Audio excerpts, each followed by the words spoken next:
Ladies and gentlemen, good day and welcome to Balrampur Chini Mills Limited's earnings conference call. As a reminder, all participant lines will be in the listen-only mode, and there will be an opportunity for you to ask questions after the presentation concludes. Should you need assistance during the call, please signal an operator by pressing star then zero on your touchtone phone. Please note that this conference is being recorded. I now hand the conference over to Ms. Jenny Rose from CDR India. Thank you, and over to you, ma'am. Good afternoon, everyone, and thank you for joining us on Balrampur Chini Mills Q3 and 9M FY26 results conference call. We have with us today Mr. Vivek Saraogi, Chairman and Managing Director of Balrampur Chini Mills, Ms. Avantika Saraogi, Executive Director, and Mr. Pramod Patwari, Chief Financial Officer of the company. We would like to begin the call with brief opening remarks from the management, following which we will have the forum open for the question and answer session. Before we start, I would like to point out that some statements made in today's call may be forward-looking in nature, and a disclaimer to this effect has been included in the results presentation shared with you earlier. I would now like to invite Mr. Saraogi to make his opening remarks. Over to you, Mr. Saraogi. Thank you, and good afternoon, everyone, and thank you for joining us on our Q3 9-month FY26 earnings call. I trust all of you have had the opportunity to go through the detailed presentation put out by the team, which gives our operational and financial performance. I will initiate the call with an update on the current developments in the sugar sector, followed by our company's key highlights for the period under review. India's net sugar production. So I will just put this very simply. Our estimate is that Balrampur Chini Mills' internal personal estimate, the company's estimate, is 325 lakh tons, diversion 35 lakh tons, net production of 290 lakh tons, 4 lakhs has been contracted for exports, leaving a net balance of 286. Consumption is estimated, some people say 288, some say 290. So net, if we do not go down to nitty-gritties and of 1 or 2 lakh tons, the assumption is that there will be no addition to inventory. There will be a minor depletion to inventory. The opening inventory is at bone-thin levels, which is at 5 million tons. And this, in effect, will lead to a very strong demand situation with no inventory overhang. So therefore, the pricing seems to be moving up. Therefore, it's bullish for the prices, and the prices in the month of February for UP mills, for our factories, between 41 and 41 and a half, which we feel can inch upwards as the season progresses, as the year progresses. On the policy front, cane prices have been increased by several key producing states, adding to cost pressures for the mill. In UP, we have had a 30 rupee increase in cane price. In this scenario, a revision in MSP aligned with current cost structures becomes critical for timely payment to farmers and to maintain market stability without any fiscal burden on the government. So again, I'll give a little perspective to this. MSP might not be relevant at this point of time with the current prices of UP. However, this is a bottoming kind of a signal from the government, which will be a sort of, which comes in hand when you begin the season in December, etc. And it is a signal which is much needed and much overdue. However, if, let's say, MSP came today, it would not change the pricing trajectory. Now, the real concern is about the ethanol pricing. I'll come to later. So, one concern about the potential ethanol imports from US and maize, etc., have been eased following the recent trade agreement. However, uncertainty continues around long-term revision of domestic ethanol price. Despite an increase of 16.4% in the FRP and operating costs, ethanol prices under B-heavy and juice route have not been revised. Pramod, this is the third year. Yes. Now, this is extremely disappointing. And we are extremely surprised since this revision which was sought would have marginally or absolutely sub-marginally impacted either the OMCs, or if they decided to pass on to the consumer, it would be in the tune of 10 to 20 paisa per liter on a price of, what's the petrol price? 100? Yeah. So if the pump price for the consumer is 100 rupees, this was a 10-20 paisa impact. So this kind of amazes us as to why this has not been done for the third year post FRP revision of 16.4%. Without this, in future, millers will have to rethink about large-scale diversion, and the E20 program, I'm not sure, but it needs more attention. It began with a lot of commitment. That commitment has been sort of reneged upon by the government midway. Against this backdrop, the company delivered a healthy operational and financial performance. Sugar segment performed well, supported by improved realization. Distillery segment delivered stable performance on the back of higher volumes. However, margins remained under pressure in the absence of ethanol price revision.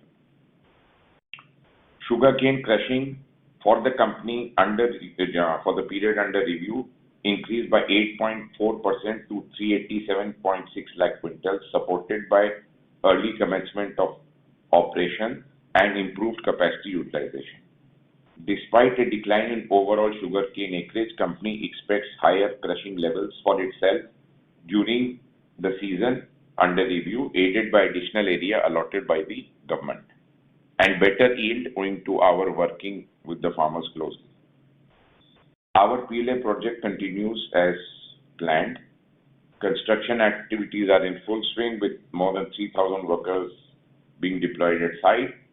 Approximately 90% of the imported equipment has arrived, and the balance is on schedule and in transit. Market development efforts have commenced through trading of imported PLA. As of 31st January, cumulative project expenditure stands at 1421 crores, funded through a combination of 790 crores via debt and balance through internal accruals. We remain committed to sustainable value creation by optimizing operations, maximizing value extraction from each unit of sugarcane. Our diversified product portfolio, including PLA's initiative, is closely aligned with emerging global sustainability trends and strengthens the long-term resilience of our business. So we continue to focus on debottlenecking, enhancing efficiency, strengthening stakeholder relationships, and we continue to be very careful and prudently look forward to deploying our capital. This brings me to the end of our discussion. I now hand over the floor to Avantika for giving you an update on cane and PLA. Thereafter, Pramod can take you through the financials. Thereafter, we'll do the Q&A session. Good afternoon, everyone. Thank you for having me. So just a very quick update on both first cane and then PLA. So I just want to highlight that we are, as already highlighted within the opening remarks, but we expect a 5 to 6% increase in the crushing this year vis-a-vis last year. And I also want to share some encouraging news for the upcoming year. We expect an increase in area of about 5 to 7% in the upcoming season as well. Not only since cane prices have been increased, but we have also been allotted some new geographies. Other than this, our development activities in cane, I want to highlight one in particular. So in our insect pest disease management program, we have now focused since the last 2 years very, very heavily on mechanical control by allocating labor budgets rather than chemical budgets. Actively since the last 3 years, we have ramped this up. And this has not only increased the fertility of the soil, but increased the actual sort of resilience of the crop against these kind of insect pest diseases, whether it's top borer or whether it is red rot. We have relied less and less on chemical and more on mechanical and biocontrols, reducing the carbon footprint of sugarcane cultivation. Secondly, now I would like to move on to PLA.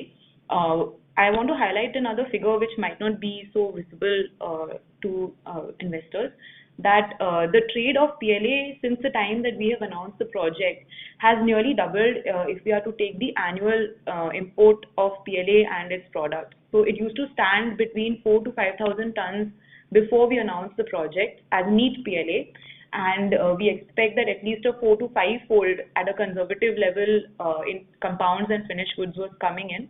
But now we see it at around 10,000 tons annually in the year of 2025, and again we see a consequent 4 to 5 fold in compounds of PLA coming in. So while our trade and our sales figure might not exactly reflect the exact PLA market in India, I just wanted to highlight this to show that we have been working relentlessly and with a lot of compounders and converters, and achieving not only sort of goodwill but real technical success which has never been seen before in India. As highlighted last time, we had worked on over 50 projects, out of which 20 have been closed successfully and 30 are ongoing, and we see success in them all. So the technical success is actually what I would like to highlight in the downstream technology. So that's it from me. Thank you and good afternoon everyone. I would not like to repeat the financial numbers which we had already shared in the detailed presentation. I would now request the moderator to open the forum. Thank you. Sure, thank you very much. We will now begin the question and answer session. Anyone who wishes to ask questions may press star and 1 on their touchtone telephone. If you wish to remove yourself from the question queue, you may press star and 2. Participants are requested to use handsets while asking questions. Ladies and gentlemen, we will wait for a moment while the question queue assembles. To ask questions, please press star and 1. The first question is from Prashant Biyani from Elara Capital. Please go ahead. Yeah, thank you for the opportunity. Sir, regarding this ethanol pricing, if we have to look the other way, what is the incentive for the government to increase the ethanol price right now? Blending targets have been achieved and we have ample capacities also. So till the time there is sugar glut or even standalone ethanol companies are on the verge of bankruptcy, government may not increase the price at all from here. Your view on it? So we are talking as if, government is running a business. So government is supposed to be running a system which is for the well-being of the country. And that's where this policy began. So just because you get capacity up to what you need, you don't stop increasing the price, and the commitment which was made, which was followed up to 22-23, which was if 5% was the rise in FRP, 5% was the rise in ethanol price. So, if we talk like, and if I may speak a little informally, government is not a bania. Government is supposed to, this is climate friendly, farmer friendly. So owing to this, exports were not needed, export subsidies were not needed. Owing to this, farmers were paid on time. You suddenly don't backtrack midway. And just on the price front, they would just increase prices based on the consequent increase of sugarcane prices. They need not increase quantity of ethanol in that. So it actually has no relevance to sugar per se. I agree with all that, but because now government is acting like a bania only, so then... Then you're right. So that's why they've not yet increased it. So these are not moves with any kind of long-term thinking. Suddenly something has gone up, and government has been pragmatic for years, and I'm very hopeful that they would again see pragmatism down the line. Sure. So on PLA, while we would be supplying to converters, but have we got any formal or informal assurance from any of the potential client for offtake, or either from railways or defense or temples, where we are also targeting them as a potential client for the end product? So, I'm not at liberty to tell you as of today, but the fact that we have put the names in our investor presentation and how sort of prudent our conduct has been, it's indication enough. I think that, these are just some institutions, and then there are lots of private and everything. There's really very, very encouraging market coming for PLA. I highlighted it in the import figures for this very reason. So if you see inside, and I think this may be of interest to all investors, and Avantika knows better. So the PMO initiative, and if those things play out, I mean, Okay, why not? Okay, Just let me in talk. short, give the Let me talk perspective. about the entire program of this gutka pan masala packaging. So there was an article and a press release from the government which included our name and our PLA, and basically for the application of gutka and pan masala packaging. So this is one of the most visible litters, causing 22% silting in drain systems in urban India. So the PMO is really taking up this in a very fast-track manner, and we have been able to get technical success, which has only before this happened in China, in terms of being able to convert the product with quality and on the existing legacy machines that exist in the country. That was the only roadblock. We have already achieved technical success. We have done prototypes, and it has already gone for user and degradation testing, and SOP and all of that is being done. So the government is working really, really fast and really, really cohesive on that. So, if we look at sachet usage in India, you guys will probably be better at estimating the exact figures, but it's something like in hundreds of thousands of tons.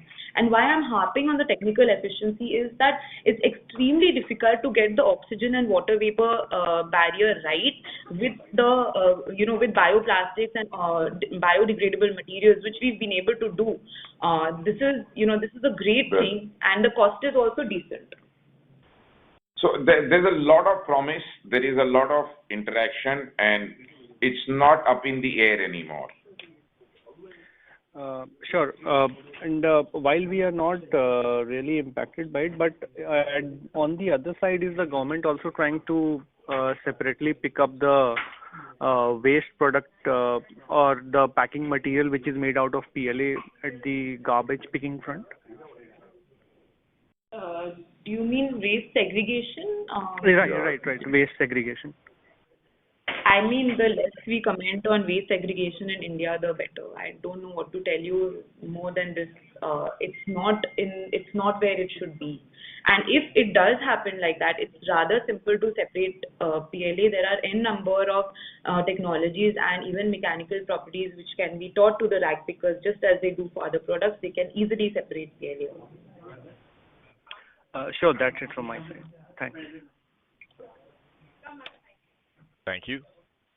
The next question is from Vikram Suryavanshi from Phillip Capital. Please go ahead. Hi, good afternoon, sir. Hope I'm audible.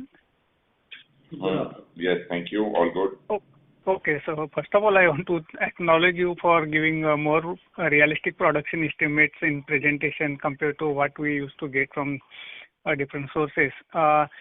For initial, if you look at our initial estimate as a country and now the significant downward revision which was expected, how was coming from UP and Maharashtra, if you can give some broad sense?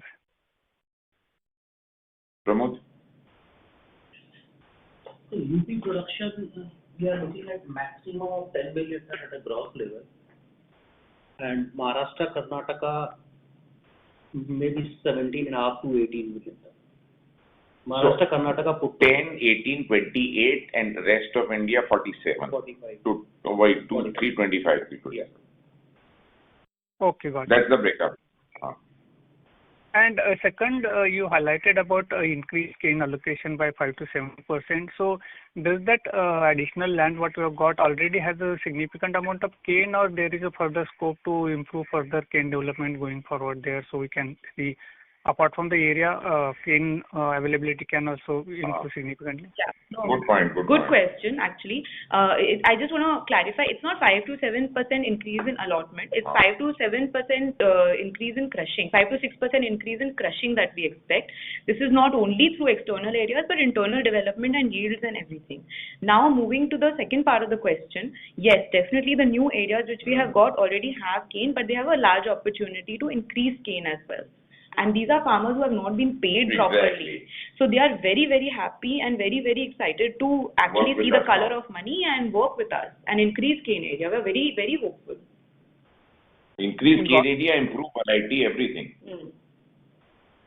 Got it. And in terms of yield improvement, we have seen improvement, but probably I was expecting significant improvement further from here. So was that improvement mainly because of weather-related and recovery from the disease, or we can expect some structural yield improvement with varietal difference going forward also in terms of recovery as well as yield, if you can comment? So I just want to highlight that we've been working very hard on variety since red rot hit. So while the red rot variety is reduced to low single digits, we see an increase. Like 14201 is an established variety now. This year we are already going to crush around 16% of it, and we see a significant increase in the coming year. Similar to this, we have 2 more varieties in the pipeline which have good potential for yield as well as recovery. So this is something that we are working on. Plus, we have a 4 to 5 year plan and 4 other pipeline varieties which will then come in. So this is a very strong program with the tissue culture and everything that we have established. So we always strive for structural change so that we do not need to rely as much on outside factors. Got it. And last question, I think sir also talked about on ethanol views and all that, but just for clarity, if you look at situation remain and with sugar prices currently what we have, can we go for maximize sugar and then use the distillery capacity more for grain-based ethanol as a structural change going forward, or we still hope that government will consider the revision in ethanol prices so we can stick with the existing models? So what we have done, pursuant to the fact that government did not increase price, we have already diverted many of our units to, C-heavy. Grain is not possible in these units because grain is a separate line of machinery, which is only available in Mirzapur. So we have taken those decisions internally to maximize sugar production. Okay, got it. So I was just thinking can we also go for multi-feed in other places also? No, that's not what we are planning. Okay, got it. Thank you, sir. Thank you. The next question is from Sanjay Manyal from DAM Capital. Please go ahead. Yeah, I think my questions are pretty similar to what the previous participant has mentioned. So it is about the recovery specifically. I think initially we were talking about 50-60 probably basis point recovery improvement in Western UP and probably 20 to 30 basis point recovery improvement in Eastern UP. But I think it's fizzled out. Is it because of the ratoon crop, or we may think we may get better in plant, or you think that recoveries will be flattish kind of for the season? Good question, Sanjay. So you're right. West, I don't know, even that's not as nearly as high as what you're saying. Lot of West is higher by half and lot of West is lower than last year. So West is also divided into parts. Having said that, we began with an improvement of 0.3 kind of expectation. For 1.5 months, we got no sunlight.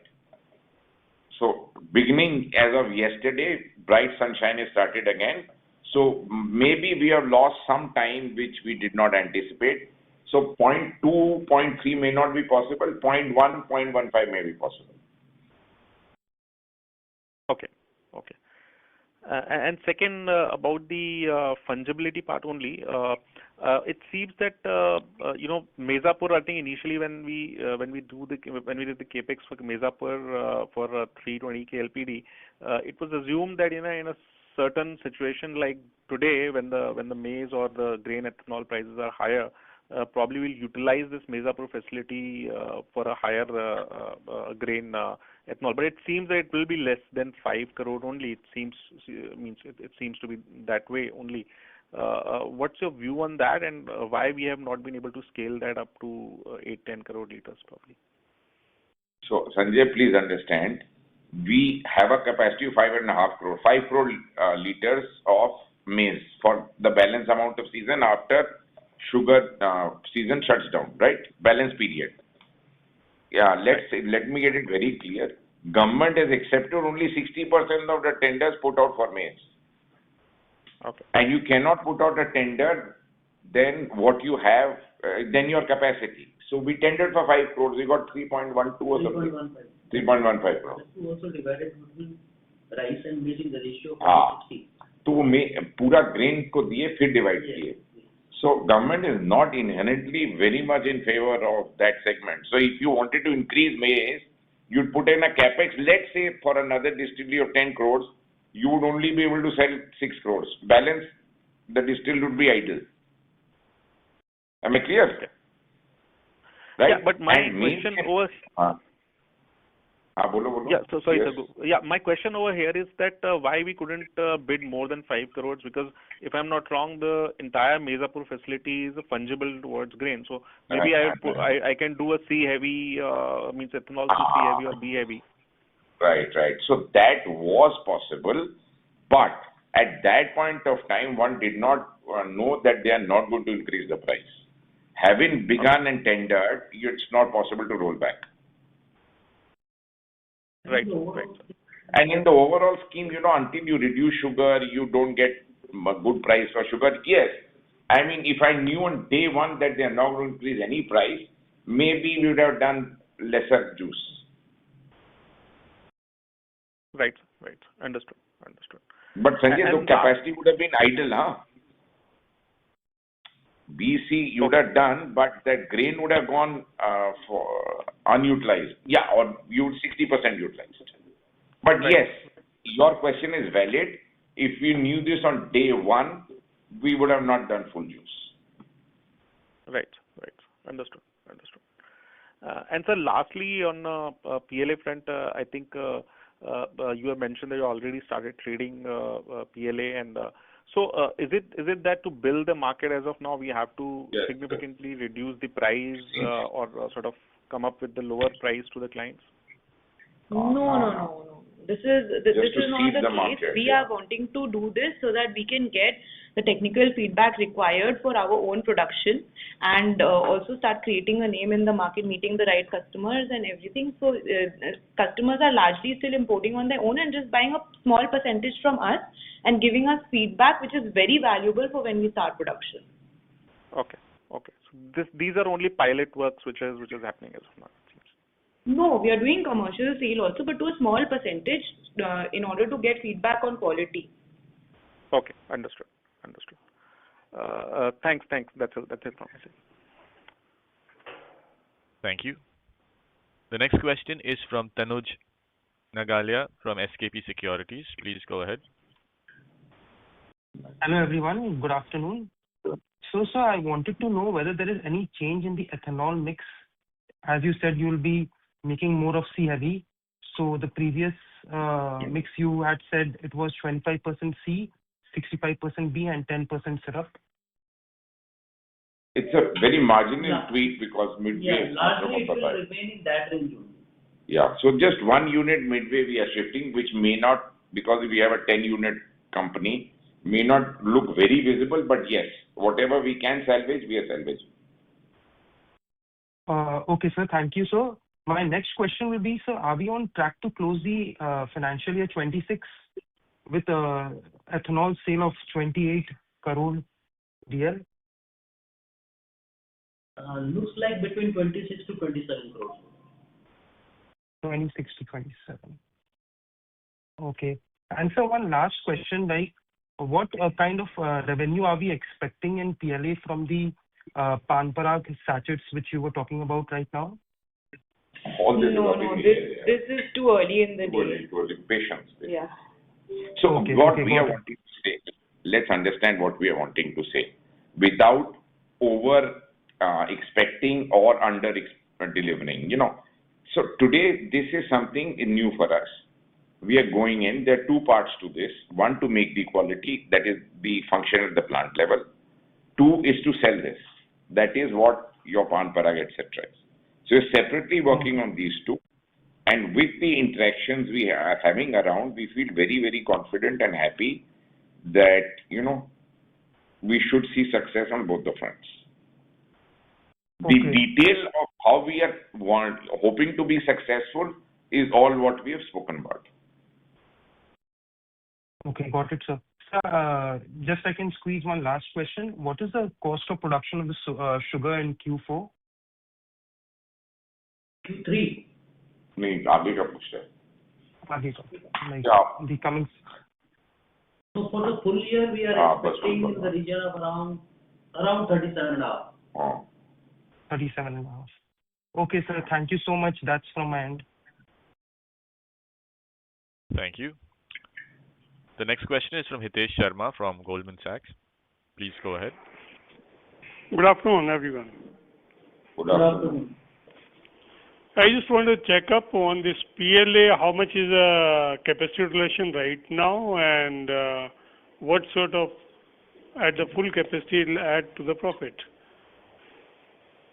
Hi. So we are commissioning in October of 2026. So right now there's of course no capacity utilization. Plant has not come up, yeah.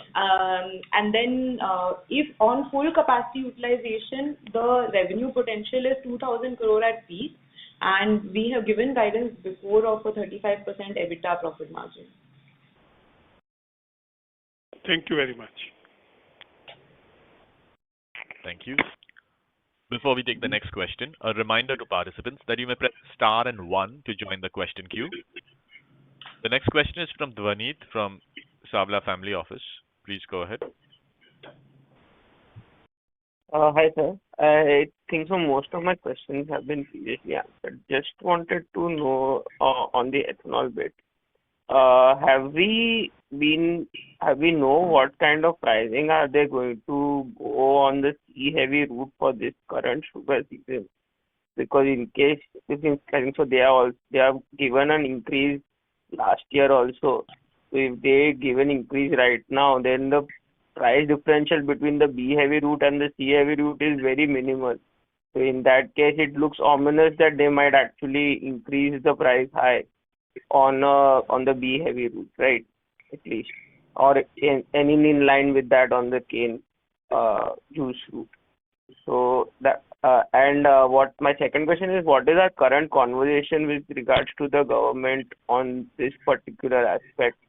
Are they still in talks with the government for the price revision, or have the talks stalled for now? So I think what you're meaning is whether there will be a revision for CAV. So currently the indications are there is no revision on the anvil. So we have pitched. No reply is the message we have. I cannot, again, this government, which gives a feeling that they might not be looking at it. That is the indication. Okay. All products hence will remain the same. CB juice.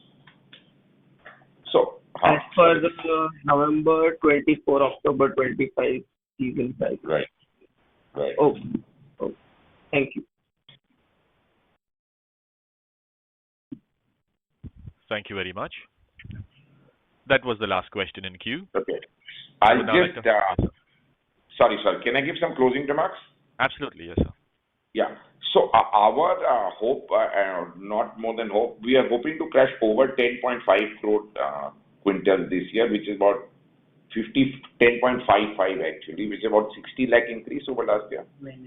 Yeah, about a 60 lakh quintal increase, which amounts to about almost 6%. Our ability with the capex already done is to very easily handle 1.5 crore quintals, and we hope to achieve that very soon. Is the wish list, but it's not a dream. We are working towards that and feel very positively inclined to achieving that. My hope is maybe part of that vision gets completed next year itself. And in Maharashtra and UP, you would start see closures by February end. So that is why the price is where it is. And even the monsoon prediction, which we have read about till now, is not great. So one sees a structural kind of a tailwind to sugar prices as we proceed. So yes, one sector ditch, ethanol, the other looks good, and especially for Balrampur. Right? Thank you. Thank you very much. On behalf of Balrampur Chini Mills, that concludes this conference. Thank you for joining us, ladies and gentlemen. You may now Thank you. disconnect your lines. Thank you. Thank you.